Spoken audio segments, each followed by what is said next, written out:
I was doing this all premiere season of Merrily, so nothing ventured, nothing gained. I got a hold of Steve and said, is there any way that I can do this new version of Merrily, because it would be a premiere? And he said, well, I have come to know you well enough that I'm okay with sending you my personal music manuscripts, but you need to get a hold of George Furth and see if it's okay to do the new book. Right. And here's George's home phone number, which was just incredible to me, because you have to remember 3 years, 4 or 5 years before that, I was teaching these guys to college kids. Right. And now I'm calling them on the phone. Yeah. I mean, it was a little surreal. And so I called George and I told him what we were doing, and we went back and forth for about 2 weeks.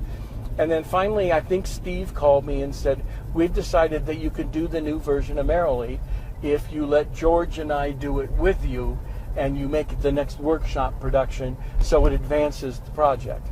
And I said, well, of course I would do that. I said, that's crazy. I said, this is not New York, this is not Los Angeles. We're sitting out in the middle of the desert in Phoenix. And Steve said, you can do the project if you can make me one promise. Yeah. And I said, okay, what is that?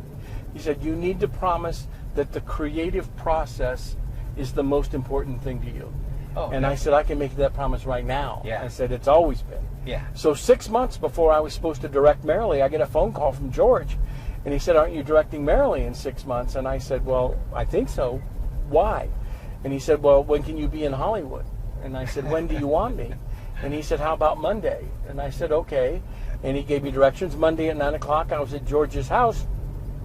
He took me in. He got me coffee. We went down to his study. He had the New York script of Merrily on one side of his computer. He had the La Jolla version of Merrily on the other side. And he typed, Merrily, we roll along. Act 1, Scene 1. And he turned to me and said, what do you think? And I said, I think it's your play, sir. I'm happy to help in any way you want. But I certainly would not presume myself as somebody that could write your play. And he started writing, and he said, what do you think about this? Well, if we take this from here and this from here. And George, if George was anything, he was prolific. I mean, he could just write. Stuff would just flow out of him. Right. And occasionally, I would suggest a line, and it would get in there. And then we would write so much, and then we would call Steve, and we would read it over the phone, or we would send it to him, and then he would give us notes. And the Hal Prince formula was that the director got to be the third collaborator in the creative process. So I got to be in part of that for 6 months. Yeah. And I learned more about musical theater.